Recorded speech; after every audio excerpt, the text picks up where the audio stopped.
Hello hello ആ വിയാജത്തല്ലേ? അതെ. ഞാൻ നിങ്ങളെ കുറെ വീഡിയോസ് കണ്ടിട്ടുണ്ടായിരുന്നു. ആ അപ്പൊ അതില് ചില കാര്യങ്ങളിൽ എനിക്ക് തോന്നിയത് സംസാരിക്കാൻ വേണ്ടി വിളിച്ചാണ്. ആയിക്കോട്ടെ. അപ്പൊ അതില് നിങ്ങള് ആധിപത്യത്തിന്റെ കാര്യം പറയുന്നുണ്ടല്ലോ. ആ അപ്പൊ അതില് മുമ്പുണ്ടായിരുന്നു, ഇസ്ലാം അത് നിരോധിച്ചില്ല, ഇപ്പൊ അതില്ല എന്നൊക്കെ പറയുന്നുണ്ടല്ലോ. യഥാർത്ഥത്തിൽ ഇപ്പോ അടിമത്തം നിരോധിച്ച് നിയമപരമായി നിരോധിച്ചിട്ടുണ്ടെങ്കിലും നിരോധിച്ചിട്ടുണ്ടെങ്കിലും അത് ഒരു അടിമ ഉടമ സമ്പ്രദായം ഇല്ലാതെ ലോകം നിലനിൽക്കില്ലല്ലോ. നിലനിൽക്കും. എങ്ങനെ? അതായത് ഇപ്പൊ എന്താണ് അടിമത്തം എന്ന് പറഞ്ഞാല്? അടിമത്തം എന്ന് പറഞ്ഞാൽ നമ്മള് ചന്തയിൽ കൊണ്ടുപോയി വിൽക്കുക, അതേപോലെ എല്ലാ ഉടമക്ക് മൊത്തത്തില് അടിയറവ് പറഞ്ഞ് നിൽക്കുക എന്നുള്ളത് തന്നെയാണ്. അങ്ങനെ ഇല്ലാതെ ലോകം നിലനിൽക്കുന്നില്ലേ? അല്ല, അങ്ങനെ ഇല്ലാന്നുണ്ടെങ്കിലും ഞാനിപ്പോ UAE വർക്ക് ചെയ്യുന്ന ഒരാളാണ്. അറബ് കൺട്രീസിലുള്ള കോൺട്രാക്ട് ലേബറുകളൊക്കെ അടിമത്തത്തിന്റെ ചില അംശങ്ങൾ പേറുന്നുണ്ട്. അതൊരു സത്യമാണ്.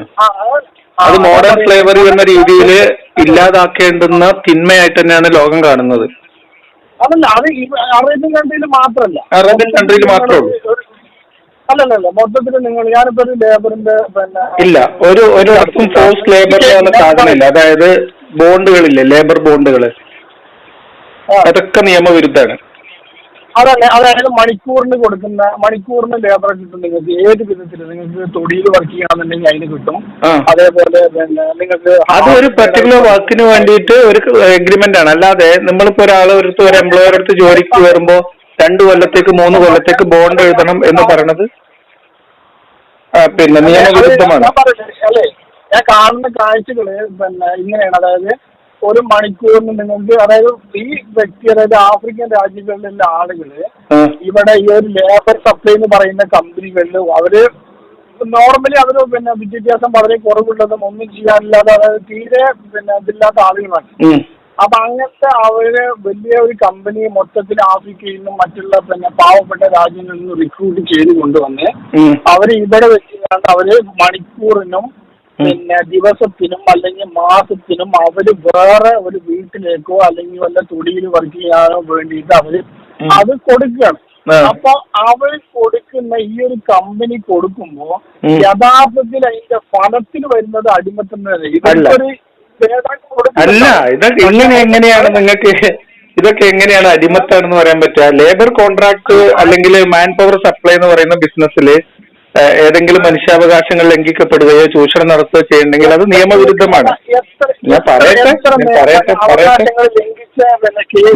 അതാ പറഞ്ഞത്, അവകാശങ്ങൾ ലംഘിക്കുന്നതെല്ലാം തെറ്റാണ്. അവകാശങ്ങൾ ലംഘിക്കുന്ന പല പ്രശ്നങ്ങളും എല്ലായിടത്തും ഉണ്ട്. ഇപ്പൊ നമ്മളെ മക്കയിലെ മദീനയിൽ, ഇപ്പൊ സൗദി അറേബ്യയിലൊക്കെയുള്ള 2 കൊല്ലത്തേക്കുള്ള എഗ്രിമെന്റ് വിസ, അത് മോഡേൺ സ്ലേവറിയുടെ ഭാഗമായിട്ട് പരിഗണിക്കേണ്ടത്. കഫാലത്ത് എന്നുള്ള സാധനം. ഞാൻ പറയട്ടെ, അത്തരം പ്രശ്നങ്ങൾ ലോകത്തിപ്പോഴും ബാക്കിയുണ്ട്. ഞാൻ പറയട്ടെ, നിങ്ങൾ പറയുന്ന പോലെയുള്ള പല പ്രശ്നങ്ങളും ലോകത്ത് നിലനിൽക്കുന്നുണ്ട്. പറയട്ടെ, ആ പ്രശ്നങ്ങൾ അത് തെറ്റാണെന്നും അത് പ്രശ്നമാണ് എന്നുള്ളതാണ് ലോകത്തിന്റെ കാഴ്ചപ്പാട്. അതന്നെ പ്രശ്നമാണ്. പക്ഷെ അത് ആ ഒരു സന്തുലിതാവസ്ഥ നിലനിന്ന് നിൽക്കുക. അത് എങ്ങനെ ലോകത്തിന്റെ ഒരു മനുഷ്യനെ ഈ പറയുന്ന പ്രശ്നത്തിൽ പോലും ഇതിലൊരു സ്ലേവറിയുടെ എലമെന്റ് ഇല്ല. സ്ലേവറി അല്ല ഇത്. ഇപ്പൊ നിങ്ങൾക്ക് ഒരു കാഷ്വൽ ലേബർ, ഒരു എന്താ പറയാ, ഒരു ഇൻഡിവിജ്വൽ ആയിട്ടുള്ള ഒരു ആള് ഒരു കമ്പനി ആയിട്ട് ഒരു ജോലിക്ക് വേണ്ടി അപേക്ഷിക്കുന്നു. അപ്പൊ അവർക്ക് പല ആളുകൾക്ക് പല ജോലി, ഓരോ ദിവസം ഓരോ ജോലി, കാഷ്വൽ ലേബർ എന്നുള്ള രീതിയിലുള്ള ജോലിയാണ് നിങ്ങൾക്ക് തരുന്നതെങ്കിൽ എവിടെയാണോ ജോലി ഉള്ളത് അവിടെ പോയി നിങ്ങൾ ജോലി ചെയ്യുന്നു, നിങ്ങൾ അതിന്റെ കൂലി മേടിക്കുന്നു. ഇതിനകത്ത് തൊഴിൽ ചൂഷണം നടക്കുന്നുണ്ടെങ്കിൽ അത് നിയമവിരുദ്ധമായിട്ടുള്ള കാര്യമാണ്. തൊഴിൽ ചൂഷണം എന്ന് പറയുന്നത് മനുഷ്യത്വ വിരുദ്ധമായിട്ടുള്ള കാര്യമാണ്. അത് ക്രിമിനൽ കുറ്റമാണ്.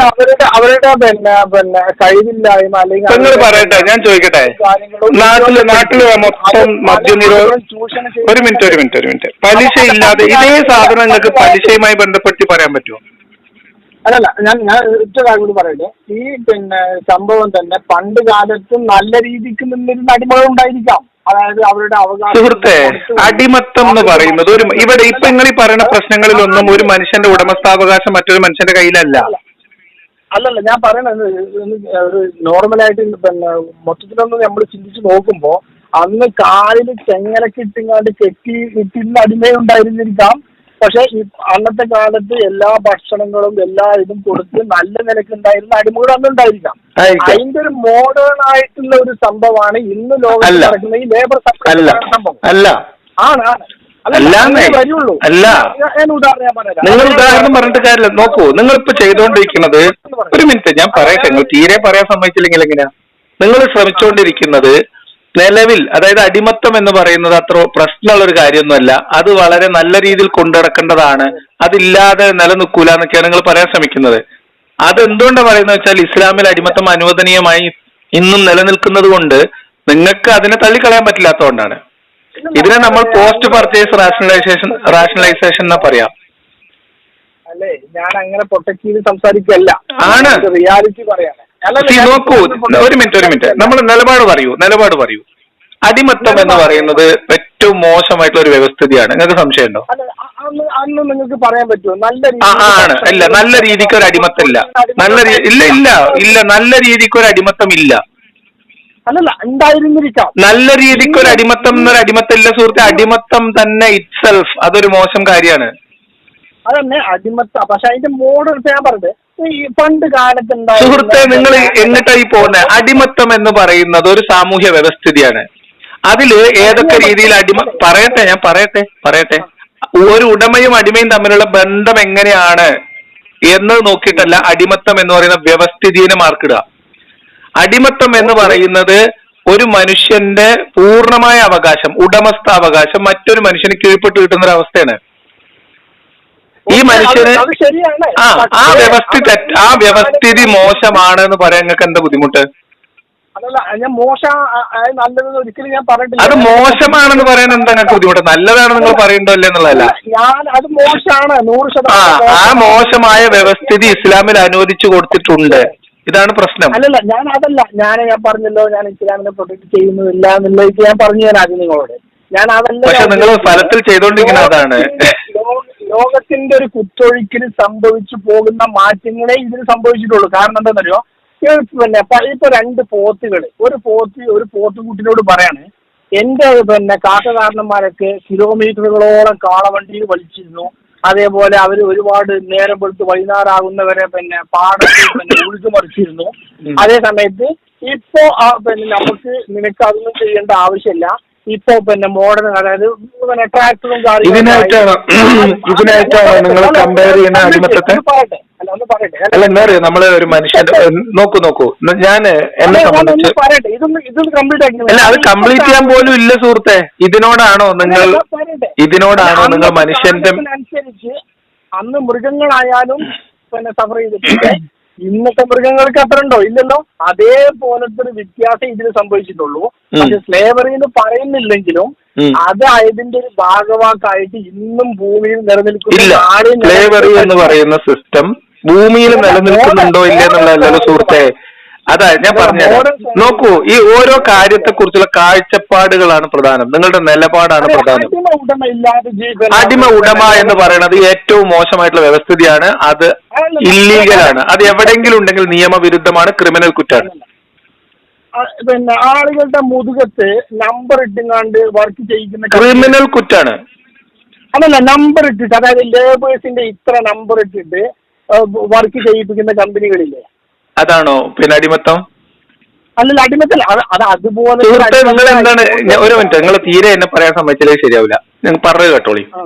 അടിമത്തം എന്ന് പറയുന്ന ഒരു വ്യവസ്ഥിതിയാണ്. അതിന്റെ ഏറ്റവും പ്രധാനപ്പെട്ട ഒരു പറയട്ടെ, നിങ്ങൾ പറയുമ്പോൾ ഞാൻ അതൊക്കെ കേൾക്കാണ്, മനസ്സിലായി? അടിമത്തം എന്ന് പറയുന്ന ഒരു വ്യവസ്ഥിതിയാണ്. ഒരു മനുഷ്യൻ മറ്റൊരു മനുഷ്യനെ കീഴ്പ്പെട്ടു പോവുക. അയാളുടെ ചന്തയിൽ കൊണ്ടുപോയി വിൽക്കാവുന്ന പോത്തിന്റെയും കാളയുടെയും അതേ ഗണത്തിൽ മറ്റു ഒരു വിഭാഗം മനുഷ്യർ നിലനിൽക്കുക. ഇതാണ് ആ വ്യവസ്ഥിതി. ആ വ്യവസ്ഥിതി ഒരു ദുഷിച്ച വ്യവസ്ഥിതിയാണെന്നുള്ള കാര്യത്തിൽ നിങ്ങൾക്ക് സംശയമുണ്ടോ? ഇല്ല, സംശയമില്ല.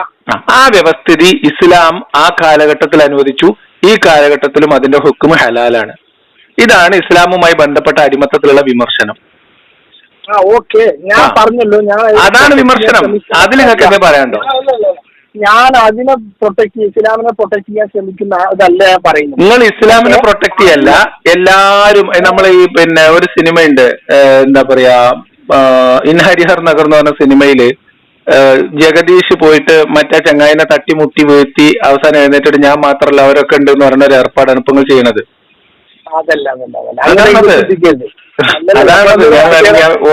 രംഗം ഞാൻ വേണമെങ്കിൽ ഇതിനകത്തിലിടാം. അങ്ങനെ വെറുപ്പോ വിദ്വേഷമോ അല്ല, വെറുപ്പിന്റെ വിദ്വേഷത്തിന്റെ അല്ല സുഹൃത്തെ. നിങ്ങൾ ഇസ്ലാം ഹലാലാക്കിയ ഒരു കാര്യം തെറ്റാണ്, അല്ലെങ്കിൽ അത് പൂർണ്ണമായിട്ട് ഇല്ലാതാക്കാൻ കഴിയും എന്ന് നിങ്ങൾക്ക് വിശ്വസിക്കാൻ പറ്റുന്നില്ല. അതുകൊണ്ട് നിങ്ങൾ ആ ചിന്തയെ ശമിപ്പിക്കാൻ, ആ ചിന്തയെ തൃപ്തിപ്പെടുത്താനുള്ള ചില ഗവേഷണങ്ങൾ നടത്തുകയാണ്. ഇനി ആധുനിക ലോകത്ത് പറയാം ആധുനിക ലോകത്ത് പറയട്ടെ, ഞാൻ പറയട്ടെ, ആധുനിക ലോകത്ത് മനുഷ്യാവകാശങ്ങളുമായി ബന്ധപ്പെട്ട് ഒരു മനുഷ്യന്റെ അവകാശങ്ങളെയും സ്വാതന്ത്ര്യവും ഹനിക്കുന്ന എന്തൊക്കെ വ്യവസ്ഥിതി ഉണ്ടോ അതൊക്കെ തെറ്റാണ് എന്നുള്ള കൺസെപ്റ്റ് ഉണ്ട്. നിലപാട് അതാണ്, അത് തെറ്റാണ്. ഒരു മനുഷ്യൻ മറ്റൊരു മനുഷ്യനെ അടിമയാക്കി വെക്കുന്നത്, അയാളുടെ അവകാശങ്ങൾ നിഷേധിക്കുന്നത് ക്രിമിനൽ കുറ്റാണ്. അത് നിലപാടാണ്. പറയട്ടെ സുഹൃത്തെ, ഞാൻ പറയട്ടെ. അപ്പൊ ചില ആളുകൾ ഈ ക്രിമിനൽ ആക്ടിവിറ്റി ചെയ്യുന്നവരുണ്ട്, ചില ആളുകൾ മോശമായിട്ടുള്ള കാര്യങ്ങൾ പ്രവണത ചെയ്യുന്നു. ഇപ്പൊ ആളുകളെ കൊല്ലുന്ന മനുഷ്യന്മാരുണ്ട്. അതുകൊണ്ട് നമുക്ക് കൊല്ലാതെയൊക്കെ ജീവിക്കാൻ പറ്റുമെന്ന് പറയാൻ പറ്റുമോ? അതാ ഞാൻ പറഞ്ഞ കൊലപാതകം എന്ന് പറയുന്ന ആ ഒരു വിഷയത്തോടുള്ള നമ്മുടെ നിലപാട് എന്താണ്? അതൊരു മോശമാണോ അല്ലേ? ഇതാണ് നിലപാട്. ഇസ്ലാമിന്റെ അടിമത്തത്തോടുള്ള നിലപാട് എന്താ? ഇത്രേ ഉള്ളൂ, സിമ്പിൾ ആയിട്ട് ചോദ്യമുള്ളൂ. ഇസ്ലാം എന്ന് പറയുന്ന മതത്തിന് പറയട്ടെ. അല്ല, നിങ്ങൾ ഞാൻ പറയണത് കേൾക്കുന്നില്ല, കേൾക്കാൻ സമ്മതിക്കുന്നില്ല. നിങ്ങൾ നോക്കൂ, ഒരു ഉദാഹരണം കൂടി ഞങ്ങൾക്ക് പറഞ്ഞുതരാം. അപ്പൊ നിങ്ങൾക്ക് കാര്യങ്ങൾ മനസ്സിലാവും, ലളിതമായിട്ട് മനസ്സിലാവും. പലിശ എന്ന് പറയണത് ഒരു നല്ല കാര്യമാണോ മോശം കാര്യമാണോ? മോശം കാര്യമാണ്. പലിശ ഇല്ലാതെയൊക്കെ മനുഷ്യന്മാർക്ക് ജീവിക്കാൻ പറ്റുമോ? ഇല്ല, പറ്റില്ല. അത്രേ ഇത് വരുന്നുള്ളൂ. പലിശ പോലെയാണ് ഇത് വരുന്നത്. അല്ലല്ല, ഞാൻ പറഞ്ഞത് അന്ന് ആളുകൾ വിനിമയങ്ങൾ കുറവായിരുന്നു. ഇന്ന് വിനിമയങ്ങൾ കൂടി, അപ്പൊ അതിനനുസരിച്ച് പലിശയുമായിട്ട് ബന്ധപ്പെട്ട കാര്യങ്ങളും കൂടി. അതേപോലെ അന്ന് അടിമത്തത്തിന്റെ ഏറ്റവും മൂർധന്യ ലെവലിലായിരുന്നു നിന്നിരുന്നത്. ഇന്ന് കാലത്തിന്റെ ഒഴുക്കിനനുസരിച്ച് അതൊന്ന് മോഡേൺ വൽക്കരിച്ചു എന്നല്ലാതെ അടിമത്തത്തിന്റെ എല്ലാ ഭാഗങ്ങളും നടക്കുന്ന നിങ്ങൾ കണ്ണടച്ച് ഇരുട്ടാക്കുന്നത് പോലെയാണ്. അടിമത്തത്തിന്റെ എല്ലാ ഭാഗങ്ങളും പറഞ്ഞുതരാം. അങ്ങനെയൊന്നുമല്ല. നിങ്ങളിപ്പോ അവിടെ ജോലി ചെയ്യുന്നില്ലേ? പുറത്തല്ലേ? നിങ്ങളൊരു കഫീലിന്റെ കീഴിലെ വിസയിലല്ലേ? അതെ. നിങ്ങൾക്ക് കഫാലത്തുണ്ടോ? അതോ നിങ്ങൾ ഫ്രീ ലേബർ ആണോ? അല്ല, നമ്മള് കഫീലിന്റെ കമ്പനിയാണ്. മോഡേൺ സ്ലേവറിയുമായി ബന്ധപ്പെട്ട് ഏറ്റവും പ്രാബല്യത്തിലുള്ള ഒരു സിസ്റ്റമാണ് ഈ കഫാലത്ത് പറയുന്നത്. അതായത് നിങ്ങൾ ഏതെങ്കിലും ഒരു പർട്ടിക്കുലർ വ്യക്തിയുടെ കീഴിലുള്ള ജോലിക്കാരനായിട്ട് അതിൽ ഇത്ര കാലം നിർബന്ധമായിട്ട് നിൽക്കണമെന്നും അതിൽ നിന്ന് മാറിപ്പോകാൻ നിങ്ങൾക്ക് അവകാശമില്ല എന്നുള്ള അവസ്ഥ. ലോകത്ത് നടക്കുന്ന ലേബർ കോൺട്രാക്ട് അല്ല, ലേബർ കോൺട്രാക്ടുകൾ വേറെയാണ്. കോൺട്രാക്ട് ലേബേഴ്സ് പറഞ്ഞുതരാം. ബോണ്ടഡ് ലേബർ എന്നതിന് പറയാം. ബോണ്ടഡ് ലേബർ മോഡേൺ സ്ലേവറിയുടെ ഭാഗമായിട്ട് എണ്ണുന്ന സാധനമാണ്. നിരോധിക്കേണ്ട കാര്യമാണ്. അത് തെറ്റായിട്ട് മനുഷ്യന്മാർ വിലയിരുത്തുന്നതും നിലപാടെടുത്തിട്ടുള്ളതുമാണ്.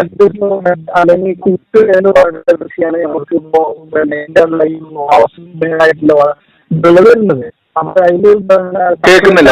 നിങ്ങൾ പറയുന്ന ഭാഗങ്ങൾ കേൾക്കുന്നില്ല. പറയുന്ന ഭാഗം ക്ലിയർ ആവുന്നില്ല.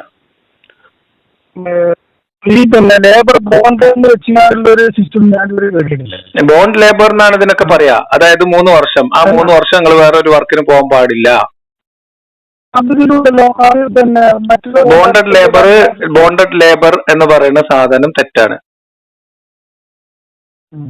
ഒരാൾക്ക് അതിന്റെ ഇടയിൽ ഒരാൾ ജോലിക്ക് കയറി, അയാൾക്ക് 2 മാസം നോക്കി അയാൾക്ക് പറ്റുന്നില്ലെങ്കിൽ വിട്ടിട്ട് പോകാനുള്ള ഓപ്ഷൻസ് അവിടെ ഉണ്ടാവണം. ഞാൻ പറയാൻ ഉദ്ദേശിക്കുന്നത് നിങ്ങൾ അതിനൊരു ഭാഗത്താക്കാം. നിങ്ങൾ പറയുന്ന വോയിസ് എനിക്ക് മുറിഞ്ഞാണ് കേൾക്കുന്നത്. നിങ്ങൾ എന്തോ ഒരു കൂട്ടിനകത്ത് കയറി റേഞ്ച് പോയ പോലെ.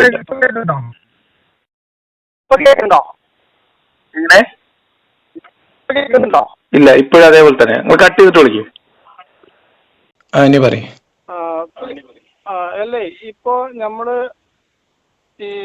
എന്നെ നിങ്ങളൊരു വശത്താക്കിയിട്ട് ചിന്തിക്കണ്ട. ഞാൻ ഈ പറഞ്ഞ കാര്യങ്ങൾ നിങ്ങളൊന്ന് ചിന്തിച്ചു നോക്കി. സുഹൃത്തെ, ഞാൻ ഇതൊക്കെ ചിന്തിക്കാത്ത ആളല്ലേ. നിങ്ങൾ എന്താ അറിയോ, ഞാൻ പറയണ കേൾക്കൂ. ഒരു കാര്യം, അടിമത്തം എന്ന് പറയുന്ന വ്യവസ്ഥിതി തെറ്റാണോ അല്ലേ? അത് തെറ്റാണ്. ആ തെറ്റായ അടിമത്ത വ്യവസ്ഥിതി ഇസ്ലാം അതിനെ തെറ്റായിട്ട് അന്നും കണ്ടിട്ടില്ല, ഇന്നും കണ്ടിട്ടില്ല, തെറ്റായിട്ട് പരിഗണിച്ചിട്ടില്ല. ഇതാണ് എന്റെ ആക്ഷേപം ഇസ്ലാമിനോടുള്ളത്. അതിനെ കുറിച്ച് നിങ്ങളുടെ അഭിപ്രായം എന്താ? അത് കറക്റ്റാണ്. അത് തെറ്റ് നമ്മൾ കാണുന്നുണ്ടാവും. ഓക്കെ, ഇനി പറഞ്ഞുതരാം. ഇതെപ്പോഴാണ് ഇസ്ലാം, പർട്ടിക്കുലർലി ഇസ്ലാം എപ്പോഴാണ് വിമർശന വിധേയമാകുന്നതെന്നും കൂടി പറഞ്ഞുതരാം. ഇസ്ലാമിന്റെ കാഴ്ചപ്പാടനുസരിച്ച് എല്ലാ കാലത്തേക്കുമുള്ള ഏറ്റവും ഉത്തമമായ നിയമവ്യവസ്ഥിതി മുഹമ്മദ് നബിയോടുകൂടി പൂർത്തീകരിക്കപ്പെട്ടിട്ടുണ്ട്, ഇല്ലേ? ഹറാമും ഹലാലും നിർണയിക്കപ്പെട്ടിട്ടുണ്ട്. മുഹമ്മദ് നബി ഹലാലാക്കിയ ഒരു കാര്യം, മുഹമ്മദ് നബിയുടെ കാലത്തുണ്ടായിരുന്ന മുഹമ്മദ് നബി ഹലാലായിട്ട് നിലനിർത്തിയ ഒരു കാര്യം, അല്ലെങ്കിൽ അള്ളാഹ് ഹലാലാക്കിയ ഒരു കാര്യം പിന്നീട് കാലക്രമേണ ഹറാമാക്കാൻ കഴിയുമോ? പലിശ ഹലാലാണ്. ഇപ്പൊ പലിശ ഇല്ലാതെ ജീവിക്കാൻ പറ്റില്ല, നിങ്ങൾക്ക് അറിയാം. പലിശ എന്ന് പറയുന്നത് ലോകക്രമത്തിൽ ഭയങ്കരമായിട്ടുള്ള പരിവർത്തനങ്ങൾക്ക് വിധേയമായി പണ്ടത്തെ വട്ടിപ്പലിശക്കൊക്കെ മാറി വളരെ സിസ്റ്റമാറ്റിക് ആയിട്ടുള്ള ഗവൺമെന്റ് റെഗുലേഷനോട് കൂടിയുള്ള പലിശ സംവിധാനം ബാങ്കിങ് നിലവിൽ വന്നു. പലിശ ഒരു സാർവത്രികമായിട്ടുള്ള കാര്യമാണ്. പലിശ അതുകൊണ്ട് അനുവദനീയമാണ് എന്ന് സാർവത്രികമായിട്ടുള്ള ഒരു കാര്യമാണ് ഇതും. ഈ അല്ല പറഞ്ഞുതരാം. അത് തമ്മിലുള്ള വ്യത്യാസങ്ങൾക്ക് പറഞ്ഞുതരാം. നിങ്ങളതൊന്ന് ക്ഷമയോടെ കേട്ടോളി. ഈ പലിശ ഇത്രയും സാർവത്രികമായി ഇതില്ലാതെ മനുഷ്യർക്ക് ജീവിക്കാൻ പോലും കഴിയാത്തൊരു സിറ്റുവേഷനിൽ എത്തുമ്പോൾ പോലും പലിശ ഹറാമാണ് എന്നുള്ള ഇസ്ലാമിന്റെ കാഴ്ചപ്പാടിൽ മാറ്റമുണ്ടോ? അത് മാറ്റം വരുത്താൻ കഴിയുമോ മനുഷ്യന്മാർക്ക്? ഇല്ല. അല്ല അത് അതിനോടുള്ള നിലപാട്, അത് ഹറാമൊന്നുമല്ല എന്നൊരു നിലപാടെടുക്കാൻ ഇസ്ലാമിന് കഴിയുമോ? കാരണം അള്ളാഹു വളരെ നിർണിതമായിട്ട് ഹറാമാക്കിയ സാധനമാണ്, അല്ലേ? എന്നതുപോലെയാണ് അടിമത്ത വ്യവസ്ഥിതി അനുവദനീയമായി നിലനിർത്തിയ ഒരു സാധനമാണ്. അള്ളാഹു അനുവദനീയമാക്കിയ ഒരു കാര്യം ഹറാമായിട്ട് ഗണിക്കാൻ അള്ളാഹിന്റെ റസൂലിന് വരെ അവകാശമല്ല. ആ ഒരു സിസ്റ്റത്തിൽ ആ ഒരു ആശയം നിലനിൽക്കുമ്പോൾ ആ അവകാശവാദമാണ് ഈ വിമർശനത്തിന്റെ ആധാരം. അല്ലാതെ ഒരു കാലഘട്ടത്തിൽ അടിമത്തം ഉണ്ടായിരുന്നു, അത് മനുഷ്യരിപ്പോ ഇല്ലാതാക്കി, അത് കുറഞ്ഞുകൊണ്ടുവരുന്നു, അത് ഒരു പരിധിവരെ നിയമവിരുദ്ധമാക്കി, പറയട്ടെ, നിയമവിരുദ്ധമാക്കി, ഇനിയും അതിന്റെ ചില അവശിഷ്ടങ്ങൾ, അതിന്റെ ചില ചെറിയ ചെറിയ ചില മാനസികാവസ്ഥകൾ, അതിന്റെ ചില സൂചനകളൊക്കെ അവിടെ ഇവിടെയൊക്കെ ആയിട്ടുണ്ട്. അതിനെ നമ്മൾ മോഡേൺ സ്ലേവറി എന്ന് പറയുന്ന ഒരു അംബ്രല ടേമിൽ കൊണ്ടുവന്ന് അതൊക്കെ ലോകത്തുനിന്ന് ഇല്ലാതാക്കാൻ വേണ്ടിയിട്ടുള്ള പ്രവർത്തനങ്ങളിൽ മനുഷ്യർ ഏർപ്പെട്ടിരിക്കുന്ന കാലമാണ്. അല്ല, അപ്പൊ എങ്ങനെ ഈ കുറഞ്ഞവനും കൂടിയവനും ഇല്ലാതെ എങ്ങനെ നിലനിൽക്കുക? കുറഞ്ഞവനും കൂടിയവനും എന്നാണ് എന്താ ഉദ്ദേശം? എനിക്ക് മനസ്സിലായില്ല. മനുഷ്യാവകാശങ്ങളിൽ കുറഞ്ഞവനും കൂടിയതോ? മുതലാളിയും തൊഴിലാളിയും ഇല്ലാതെ. മുതലാളിയും തൊഴിലാളിയും അല്ല സുഹൃത്തെ അടിമത്തം, അടിമയും ഉടമയും. അതല്ല, ഓക്കെ, അതല്ലാന്ന് ഞാൻ പറയുന്നു. പക്ഷെ ഞാൻ പറഞ്ഞത് അടിമത്തം പോലെ തന്നെ ബിലാലിന്റെ നെഞ്ഞത്ത് കല്ല് വെച്ച് അതൊക്കെ വേറെ കഥയാണ്. അതിലേക്കൊക്കെ പോയ ആകെ കോംപ്ലിക്കേഷൻ ആവും. അത് അങ്ങനെയൊക്കെ ഉണ്ട്. അല്ല, അന്നത്തെ കാലത്തും നല്ല ബിലാലിന്റെ നെഞ്ചത്ത് കല്ല് വെച്ചത് എന്തിനാ? അത് കഅബയിലുള്ള വിഗ്രഹങ്ങളുടെ മുകളില് മലമൂത്ര വിസർജനം നടത്തി എന്നുള്ള ആക്ഷേപത്തിലാണ്.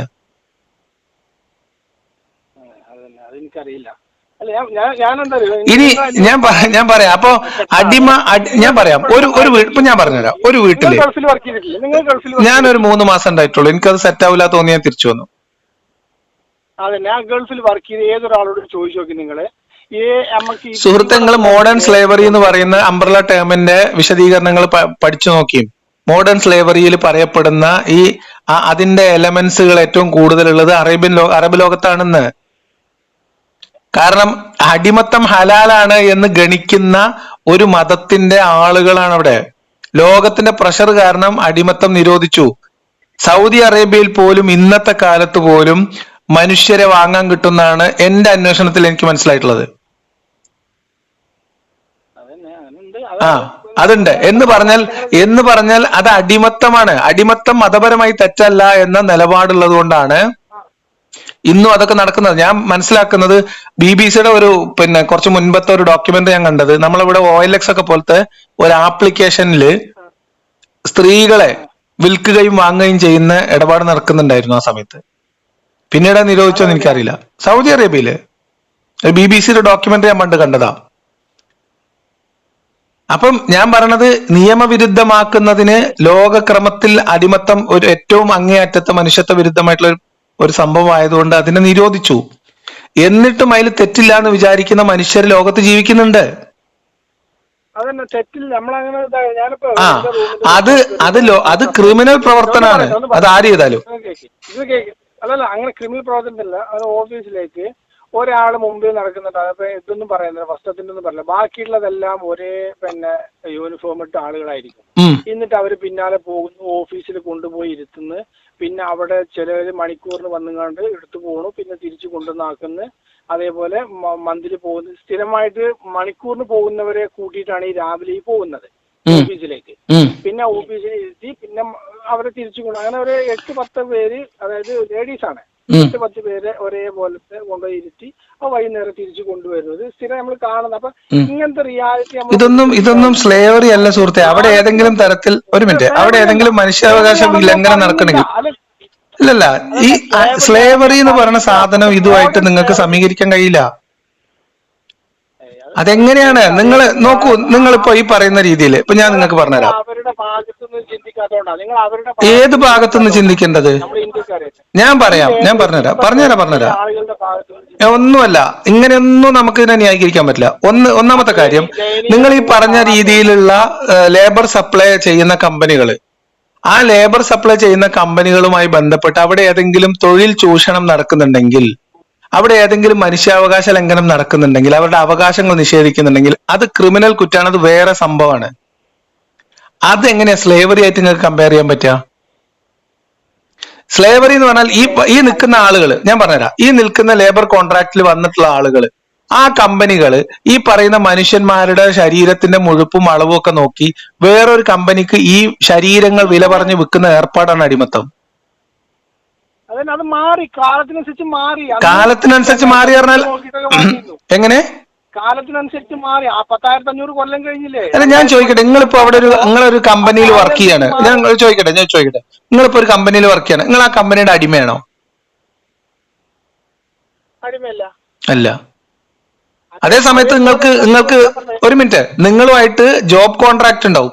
നിങ്ങളുടെ ജോബ് എന്താണ്, റോൾ എന്താണ്, റെസ്പോൺസിബിലിറ്റി എന്താണ്, നിങ്ങളുടെ ടാർഗറ്റ് എന്താണ്, അതിൽ വരുമ്പോൾ നിങ്ങൾക്ക് അതിന്റെ റെന്യൂമറേഷൻ എന്താണ്, അതിൽ നിങ്ങളുടെ സാലറി എന്താണ്, നിങ്ങളുടെ അവകാശങ്ങൾ എന്തൊക്കെയാണ്, നിങ്ങൾക്ക് എന്തൊക്കെ ആനുകൂല്യങ്ങൾ കിട്ടും, നിങ്ങൾക്ക് എന്തൊക്കെ ഇൻസെന്റീവ് കിട്ടും, നിങ്ങൾ എത്ര മണിക്കൂറാണ് വർക്ക് ചെയ്യേണ്ടത്, അതിന് മുകളിലോട്ട് വർക്ക് ചെയ്യേണ്ടി വന്നാൽ അതിന് അഡീഷണൽ എത്ര നമുക്ക് ബെനിഫിറ്റ് കിട്ടും. ഇത് നിങ്ങൾ മ്യൂച്വലി അഗ്രി ചെയ്തിട്ടുള്ള ഒരു കോൺട്രാക്ട് ആണ്. അതിന് നിങ്ങൾക്ക് അത് അല്ല സ്ലേവറി. ഞാൻ നേരത്തെ പറഞ്ഞ കാര്യമില്ല. ഇപ്പൊ ഒരു പോത്ത് കൂട്ടം തീരുമാനിച്ചിട്ടാണോ ഇപ്പോ ട്രാക്ടറും കാര്യങ്ങളൊക്കെ വന്നത്? അല്ലല്ലോ. ഇത് നോക്കൂ, ഇത് നമുക്ക് LKG വാദം എന്ന് പോലും പറയാൻ പറ്റില്ല. അങ്ങനല്ല പറയണേ. അവര് വിചാരിച്ചിട്ടാണോ ഈ ലോകത്തിന്റെ മാറ്റത്തിൽ അവർക്ക് കുറച്ച് പണി കുറഞ്ഞില്ല? നിങ്ങൾ ചിന്തിച്ചു. അപ്പൊ അടിമകൾ വിചാരിച്ചത് കൊണ്ടല്ല അടിമത്തം നിർത്തലാക്കിയതെന്നല്ല നിങ്ങളെ വാദം? അല്ല, അതാ ലോകത്തിന്റെ ഒരു കുത്തൊഴുക്കിൽ ഇങ്ങനെ സംഭവിച്ചു പോകുന്ന മാറ്റങ്ങളായിട്ട് മാറ്റങ്ങൾ തന്നെയാണ്, അതിൽ സംശയമൊന്നുമില്ല. മനുഷ്യർ ഉടമ സമ്പ്രദായം ഇപ്പോഴും നിലനിൽക്കുന്നത്. അടിമ ഉടമ സമ്പ്രദായം ഇപ്പോൾ നിലനിൽക്കുന്നില്ല. നിലനിൽക്കുന്നുണ്ടെങ്കിൽ അത് ഇല്ലീഗലാണ്, ക്രിമിനൽ കുറ്റാണ്.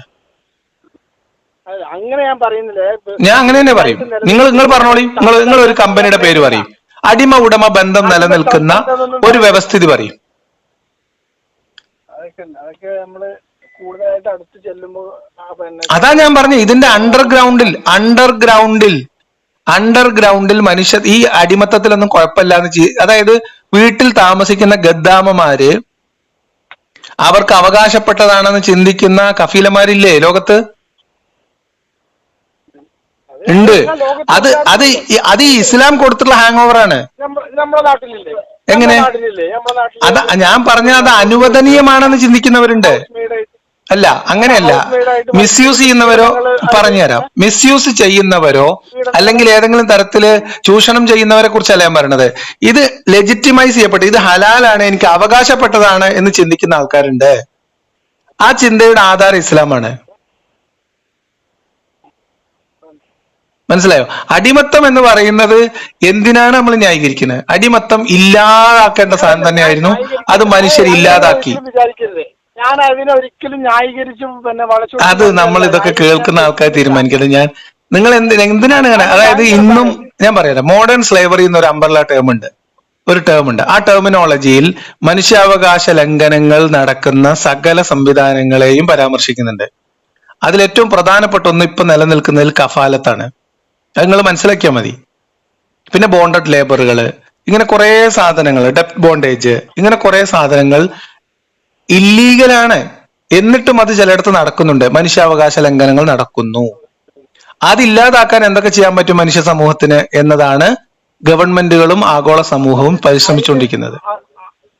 അതിനെന്റെ ഇത് മാത്രമേ ഉള്ളൂ, അതായത് കാലത്തിനനുസരിച്ച് വന്ന ഒരു മാറ്റം. കാലത്തിനനുസരിച്ചിട്ടാണ് എല്ലാ മാറ്റങ്ങളും ഉണ്ടാവുക. ആ കാലത്തിനനുസരിച്ച് മാറ്റം ഉണ്ടാകും എന്നതിനെ അംഗീകരിക്കാത്ത ഒരു മതമാണ് ഇസ്ലാം എന്നുള്ളതാണ് ഇസ്ലാമിന്റെ പ്രശ്നം. അത് ഞങ്ങളോട് തുടക്കത്തിൽ പറഞ്ഞു. നിയമത്തിന്റെ 4/1 നിയമങ്ങൾ പണ്ടുണ്ടായിരുന്നു. ആ യാഥാർത്ഥ്യ ബോധം ഇസ്ലാമിന് ഇല്ലാത്തതാണ് ഇസ്ലാമിന്റെ പരാജയം. അതാണ് പറഞ്ഞത്.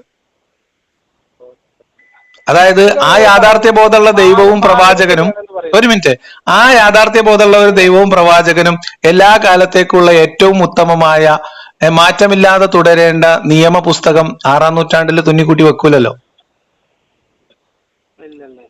അത്രേ ഉള്ളൂ. അതുകൊണ്ടാണ് ഇസ്ലാമിൽ അടിമത്തം വിമർശിക്കപ്പെടുന്നത്. ആ അവകാശവാദം എടുത്തു കളഞ്ഞു നോക്കിയേ. അതായത് ഈ പുസ്തകത്തിൽ എഴുതിയത് എന്താണോ അതാണ് ലോകാവസാനം വരെയുള്ള എല്ലാ മനുഷ്യർക്കും ഏറ്റവും ഉത്തമമായ ഏറ്റവും നല്ല നിയമം എന്ന അവകാശവാദം ഇസ്ലാം ഒഴിവാക്കിയാൽ, അല്ലെങ്കിൽ അതിൽ ഇനി ഒരു മാറ്റം ഉണ്ടാവാൻ പാടില്ല, മാറ്റിത്തിരുത്തലുകൾ ആവശ്യമില്ല, അത് സമ്പൂർണ്ണമാണ് എന്നുള്ള അവകാശവാദം ഒഴിവാക്കിയാൽ പിന്നെ നമുക്ക് ഇസ്ലാമിലെ അടിമത്തത്തെ വിമർശിക്കേണ്ട കാര്യമല്ല. കാരണം കാലികമായിട്ടുള്ള നിയമങ്ങൾ പരിഷ്കരിക്കണം. തെറ്റും ശരിയും മനുഷ്യന് പുതിയ പുതിയ കാലത്ത് പുതിയ ബോധ്യങ്ങൾ ഉണ്ടാവും. അതിനടിസ്ഥാനത്തിൽ മനുഷ്യർ അതൊക്കെ പരിഷ്കരിച്ച് മുന്നോട്ട് പോകും. ആ നിലപാടിലേക്ക് ഇസ്ലാം വന്നാൽ ഇസ്ലാമിലെ അടിമത്തത്തിനെതിരെ വിമർശനമില്ല. അല്ലെ, കാലത്തിനനുസരിച്ച് പുതിയ ബോധ്യങ്ങൾക്കനുസരിച്ചൊക്കെ ഇങ്ങനെ മാറിക്കൊണ്ടേയിരിക്കും. ആ ബോധ്യം ഇസ്ലാമിന് വരികയും ഇസ്ലാമിക സമൂഹം അല്ലെങ്കിൽ ഇസ്ലാമിക ലോകം മതത്തിന്റെ അഭിപ്രായമായിട്ട് അത് കൃത്യമായിട്ട് പ്രഖ്യാപിക്കുകയും ചെയ്താൽ അന്ന് നമ്മൾ ഇസ്ലാമിന്റെ 6-ാം നൂറ്റാണ്ട് വിമർശനം അവസാനിപ്പിക്കും. ഈ വിമർശനം ഉണ്ടാവുന്നതിന്റെ കാരണം ഈ അവകാശവാദമാണ്. ഇപ്പൊ നിങ്ങൾക്ക് മനസ്സിലായിട്ടുണ്ടാവും ഞാൻ വിചാരിക്കുന്നു. എങ്ങനെ? അതെ, സമ്പൂർണമായി എങ്കിൽ അതിൽ തിന്മകൾ ഉണ്ടോ എന്നുള്ളത് നമ്മൾ പരിശോധിക്കണം. ഇപ്പൊ നിങ്ങൾക്ക് മനസ്സിലായെന്ന് ഞാൻ വിചാരിക്കുന്നു. മാനവികത പറയുന്നുണ്ട് നമ്മളെ ഈ മാനവികത പറയുന്നുണ്ടല്ലോ, മാനവികത മാത്രം മതി. ഇപ്പൊ നിങ്ങൾ പറയാറുണ്ട് ഞാനൊരു മാനവികതനാണ്. പോരാ, മാനവികത മാത്രം പോരാ സുഹൃത്തെ. നമ്മൾ എന്താ പറയുക, ഇത് നമ്മളിങ്ങനെ ഓരോന്ന് ചെറിയിപ്പിക്ക് ചെയ്തിട്ട് കാര്യമില്ല. ജീവജാലങ്ങൾ, ലോകത്തിലുള്ള എല്ലാ ജീവജാലങ്ങളും ബന്ധപ്പെട്ട നമ്മളുമായിട്ട് ബന്ധപ്പെട്ട് ഉള്ളതല്ലേ എല്ലാവരും. ഇപ്പൊ നമ്മളോട് വെച്ചിട്ടാണ് ഇപ്പൊ നമ്മൾ ആളായത് അല്ലല്ലോ. അല്ല. അപ്പൊ മാനവികത മാത്രമാണ് ഒരു മനുഷ്യന്റെ ചിന്തിതാക്കുന്നത്. എന്താ നിങ്ങൾ ഉദ്ദേശിക്കുന്നത് എനിക്ക് മനസ്സിലായില്ല. അല്ല, നിങ്ങളെ വീഡിയോ പല കണ്ടിട്ടുണ്ടായിരുന്നു, കേട്ടിട്ടുണ്ടായിരുന്നു. മാനവികതയാണ് എന്റെ ഇതെന്ന് പറയുന്നുണ്ട്. അത് നമ്മളുടെ ഒരു പരിമിതിയാണ്. അതിനും അപ്പുറത്തേക്ക് നമ്മൾ വളരണം. നമ്മൾ അറ്റ്ലീസ്റ്റ് മാനവികവാദിയെങ്കിലും ആവുക എന്നുള്ളതാണ് ഒന്നാമത്തെ സ്റ്റെപ്പ്.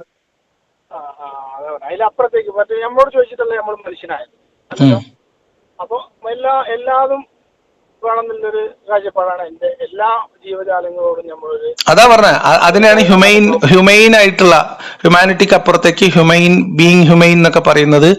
മനുഷ്യന് മാത്രമല്ല, പ്രകൃതിയും നദിയും വായുവും അന്തരീക്ഷവും ഇതിനെ കൂടി പരിഗണിക്കുന്ന തരത്തിൽ നമ്മളുടെ മാനവിക ബോധം വികസിക്കണം എന്നുള്ളതാണ് ആധുനിക കാലത്തെ മനുഷ്യരുടെ ആഗ്രഹം. അതിനുവേണ്ടി പ്രവർത്തിക്കുന്ന ഒരുപാട് ആൾക്കാരുണ്ട്. അപ്പൊ അതിൽ ഒന്നാമത്തെ സ്റ്റെപ്പ് നമ്മൾ മനുഷ്യരെങ്കിലും ആവുക, മനുഷ്യർക്ക് വേണ്ടിയെങ്കിലും നിലപാടെടുക്കുക എന്നുള്ളതാണല്ലോ. അങ്ങനെ തന്നെയാണല്ലോ ഇത്, സ്റ്റെപ്പ് ബൈ സ്റ്റെപ്പ് ആയിട്ട് നമ്മൾ ഒന്നുമില്ലാത്തതിനെ.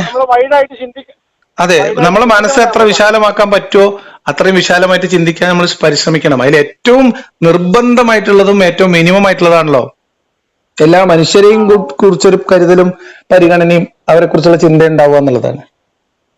അതാണ് മാനവികവാദി എന്നുള്ളത് കൊണ്ട് ഉദ്ദേശിക്കുന്നത്. ഓക്കെ, ശരി, ഓക്കെ, താങ്ക് യു.